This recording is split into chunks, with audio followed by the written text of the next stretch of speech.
आज हम लोग पाइथागोरस प्रमेय को सिद्ध करने के लिए सीखेंगे।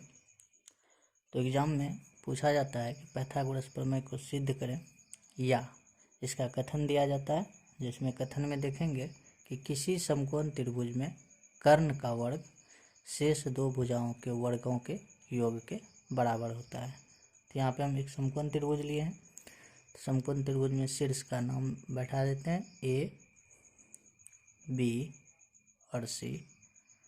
ये रचना में भी डाल दिए हैं डी बिंदु। तब यहाँ पे देखेंगे कि ये किस प्रकार से सिद्ध होता है। तो सबसे पहले यह जो है पाइथागोरस प्रमेय समकोण त्रिभुज से संबंधित होता है। तो यहाँ पे एक समकोण त्रिभुज बनाया गया है। तो इसमें देखेंगे कि दिया मेरा क्या गया, तो लिख लेते हैं दिया है। तो क्या दिया गया है? दिया गया है कि त्रिभुज समकोण त्रिभुज ए बी सी में कोण B is equal to 90 degree बताया गया है। कोण बी बराबर 90 डिग्री।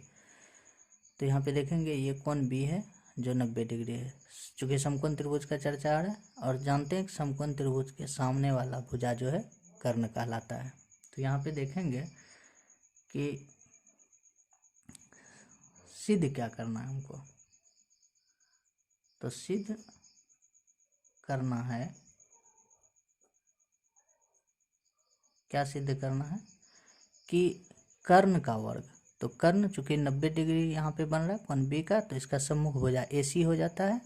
तो कर्ण मेरा AC हो जाएगा। तो कर्ण का वर्ग अर्थात AC स्क्वायर शेष दो भुजाओं के वर्गों के, तो शेष दो भुजा क्या हो जाता है मेरा AB और BC। तो शेष दो भुजा के वर्गों के योग के बराबर, तो इसका स्क्वायर, यानी कि शेष दो भुजा है AB और BC। तो AB का स्क्वायर प्लस BC का स्क्वायर, ये पाइथागोरस का कथन कर है और इसी को हमको सिद्ध करना है। यहाँ पे हम रचना में डालते हैं, रचना में हाँ, कि BD जो है लंब AC, यानी कि ये जो है BD AC भुजा पर लंब डाला गया है। ये रचना करते हैं। अब उत्पत्ति में देखेंगे, उत्पत्ति में देखते हैं। तो यहाँ पे देखते हैं त्रिभुज ADB, त्रिभुज ADB तथा त्रिभुज ABC में ADB और ABC इस छोटे वाले त्रिभुज में और इस बड़े वाले त्रिभुज में तुलना करके देखेंगे कि ADB मेरा और ABC में दोनों में क्या समानता है। तो यहाँ पे क्या देखते हैं कि ADB में ADB चूँकि यहाँ पे ये लंब डाला गया है, तो स्वाभाविक सा है कि यहाँ पे 90 डिग्री का एंगल बनेगा, और यहाँ पे ABC में यहाँ पे 90 डिग्री का कोण बन रहा है। तो हम लिख सकते हैं यहाँ पे कि कोण ADB बराबर कोण ABC, ये प्रत्येक 90 डिग्री है, इसलिए दोनों क्या है बराबर है। दूसरा कंडीशन देखते हैं और दोनों में क्या समानता है। यहाँ पे देख रहे हैं कि ABC त्रिभुज में भी कोण A और ADB में भी कोण A, ये दोनों जो है कि क्या हो जाएगा उभयनिष्ठ। तो यानी कि दोनों में कोण A क्या है, कोण A बराबर कोण A, ये उभयनिष्ठ है। उभयनिष्ठ मतलब जो दोनों त्रिभुज में है, तो जितना भी कोण का माप होगा दोनों त्रिभुज के लिए बराबर होगा, इसलिए क्या हो जाएगा उभयनिष्ठ कोण। इसके आधार पे ये कोण A बराबर कोण A हो गया। तो अब देख रहे हैं दोनों त्रिभुज में कि दो कोण जब बराबर है तो स्वाभाविक तीसरा कोण भी बराबर होगा। या हम इससे पहले 9th क्लास में पढ़े होंगे इसके बारे में, समरूपता के बारे में। तो इसलिए दोनों त्रिभुज क्या हो जाएगा कि त्रिभुज ADB समरूप त्रिभुज हो जाएगा ABC के। तो समरूप त्रिभुज में का कंडीशन होता है, समरूप त्रिभुज का जो है कि संगत भुजा समानुपाती होता है। तो समरूप त्रिभुज का संगत भुजा समानुपाती होता है, तो एक ही अनुपात में होता है। तो ये इसलिए देखेंगे कि त्रिभुज ADB और ABC में तो समरूप भुजा देखेंगे। तो यहाँ पे AD का समरूप क्या हो जाएगा, AB। AD का समरूप क्या हो जाएगा, AB। और यहाँ पे जो है पहले लिख लेते हैं इसको, AD बटा AB। चूँकि ADB त्रिभुज का भुजा AD, ABC त्रिभुज का भुजा BC, दोनों एक ही अनुपात में होगा। और दूसरा देखते हैं कि इस त्रिभुज का फिर AB, यानी कि इस त्रिभुज का AB, चूँकि ये 90 है तो ये कर्ण हो जाएगा, और इस त्रिभुज का कर्ण AC है ना। तो यहाँ पे क्या लिखेंगे कि AB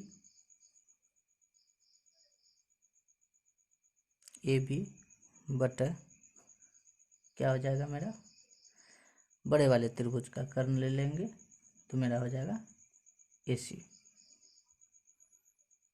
ये हो गया मेरा समीकरण फर्स्ट।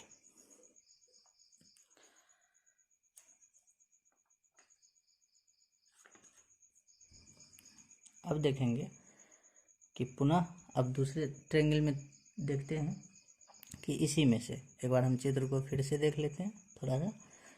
अब त्रिभुज जो है पुनः त्रिभुज देखेंगे, चूँकि ADB इस त्रिभुज में और ABC बड़े वाले त्रिभुज में, दोनों में तुलना करके देख लिए। अब हम तुलना करेंगे BDC और ABC वाले त्रिभुज में। इस त्रिभुज में ये जो BDC ये त्रिभुज बन रहा है और ABC ये बड़ा वाला त्रिभुज बन रहा है। तो इसमें देखेंगे तो यहाँ लिखते हैं त्रिभुज BDC तथा त्रिभुज ABC में, इस दोनों त्रिभुज में तुलना करके देखते हैं पुनः। तो ये दोनों त्रिभुज में देखेंगे कि अब क्या होता है हमारा। तो BDC में देखेंगे, तो BDC में भी देखेंगे तो कोण BDC, हाँ चित्र में देखेंगे कि BDC अर्थात इस कोण के बारे में कह रहा है। ये कोण ये 90 डिग्री का बन रहा है, ABC ये कोण मेरा 90 डिग्री का बन रहा है। तो यहाँ पे BDC ये 90 का, फिर ABC ये 90 का, तो दोनों त्रिभुज 90 डिग्री का। तो यहाँ पे क्या हो जाएगा मेरा कोण BDC अब बराबर कोण ABC, यानी कि ये भी हो जाएगा मेरा प्रत्येक 90 डिग्री। और देखेंगे इसमें से कि कोण जो है कि C, यदि हम त्रिभुज पे गौर करके देखेंगे तो ABC का भी त्रिभुज कोण ये कोण C और BDC का भी कोण C, तो ये दोनों कोण क्या हो जाएगा, उभयनिष्ठ कोण हो जाएगा। तो इसलिए मेरा क्या हो जाएगा कोण C इज इक्वल टू कोण C, यानी कि उभयनिष्ठ कोण हो जाएगा। तो ये दोनों कोण बराबर, तो ये भी जो है कि त्रिभुज क्या हो जाएगा मेरा, त्रिभुज BDC समरूप त्रिभुज ABC किस आधार पे, हम यहाँ पे लिख सकते हैं एंगल समरूपता से, एंगल समरूपता से। तो जब समरूप त्रिभुज है तो इसके संगत भुजा समानुपाती होंगे। तो इसका भी संगत भुजा देखेंगे क्या हो जाता है। तो यहाँ पे चित्र में एक बार हम फिर से देख लेते हैं कि इसका संगत भुजा क्या होता है यानी ABC और BDC में। तो क्या हो जाएगा DC ये भुजा DC और इसका भुजा हो जाएगा BC। और फिर जो है कि पहले लिख लेते हैं इसको यहाँ पे कि DC बटा BC बराबर, अब देखेंगे इसका भी कर्ण ले लेते हैं, इसका इस त्रिभुज का BDC का इसका कर्ण लेंगे, चूँकि ये 90 डिग्री है तो इसके सम्मुख भुजा को कर्ण कहेंगे, तो BC मेरा कर्ण हो जाएगा। तो यहाँ पे क्या लिखेंगे हम BC, BC बटा, और बड़े वाले त्रिभुज का कर्ण AC होगा, तो AC लिखते हैं। तो AC लिखे। अब यहाँ पे हम इसको लिख सकते हैं इस प्रकार से, या क्रॉस मल्टीप्लिकेशन करेंगे तो BC गुना BC क्या हो जाएगा मेरा, BC स्क्वायर हो जाएगा, बराबर इधर क्या हो जाएगा, DC इंटू AC। हालांकि यहाँ पे जो हम इक्वेशन फर्स्ट बनाए हैं, इसको भी यदि हम परिवर्तित करना चाहें तो यहाँ पे गुना करेंगे तो क्या हो जाएगा मेरा, सॉरी यहाँ पे होना चाहिए मेरा BC AB, यहाँ क्या हो जाएगा AB, AC नहीं होगा AB हो जाएगा। तो AB गुना AB करेंगे तो यहाँ पे लिख देंगे आगे, AB गुना AB करेंगे तो AB स्क्वायर बराबर AD इंटू AC। ये इक्वेशन फर्स्ट बनाते हैं। अब यहाँ पे देखेंगे ये मेरा इक्वेशन सेकेंड हो जाएगा। तो समीकरण फर्स्ट और सेकेंड में अब देखते हैं, समीकरण फर्स्ट और सेकेंड में। तो समीकरण फर्स्ट मेरा क्या है, AC स्क्वायर, सॉरी AB गुना AB कर रहे थे तो AB स्क्वायर हो जाएगा मेरा, AB स्क्वायर बराबर AD इंटू AC है समीकरण फर्स्ट। और यहाँ पे समीकरण सेकेंड में देखेंगे BC स्क्वायर बराबर AD इंटू AC है। तो यहाँ पे लिखेंगे समीकरण फर्स्ट तथा समीकरण सेकेंड के पक्षांतर भाग को जोड़ने पर, पक्षांतर भाग को जोड़ने पर, तो पक्षांतर भाग क्या हो जाता है, बराबर के इस तरफ वाला हिस्सा अलग और इस तरफ वाला हिस्सा अलग। तो इसी प्रकार से यहाँ पे दोनों समीकरण के, समीकरण फर्स्ट के और समीकरण सेकेंड के पक्षांतर भाग को जोड़ेंगे। तो यहाँ पे इसका पक्षांतर AB है और इसका देखेंगे तो इस साइड में BC पड़ता है। तो यहाँ क्या लिखेंगे, AB square,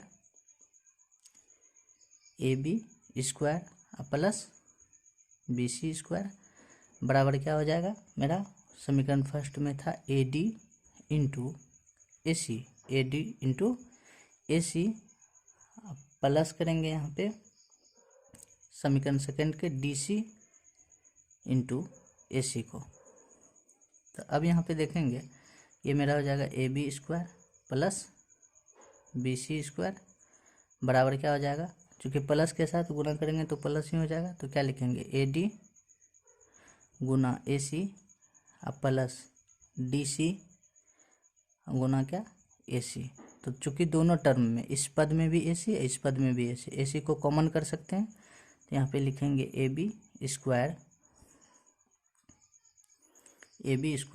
plus BC square बराबर, तो यहाँ पे AC को कॉमन कर लेते हैं तो क्या मेरा बचता है, AD plus DC, AD plus DC। अब यहाँ पे फिर से लिखेंगे AB square plus BC square बराबर क्या हो जाएगा, AC इंटू का मतलब गुना, हाँ AD प्लस DC। तो एक बार हम चित्र में देख लेते हैं कि AD और DC क्या है। चित्र में देखेंगे कि AD, यहाँ पे देखेंगे AD और DC, जो दोनों को जोड़ेंगे तो AC हो जाएगा मेरा। यहाँ पे अब नीचे आते हैं तो AD प्लस DC था, तो दोनों को जोड़ेंगे तो मेरा क्या हो जाएगा, AC। अब यहाँ पे लिख सकते हैं, या AB square plus BC square बराबर AC स्क्वायर। तो हमको सिद्ध भी यही करना था कि AC स्क्वायर बराबर AB स्क्वायर जो BC स्क्वायर। तो इसको लिखेंगे AC स्क्वायर बराबर AB square plus BC square प्रमाणित।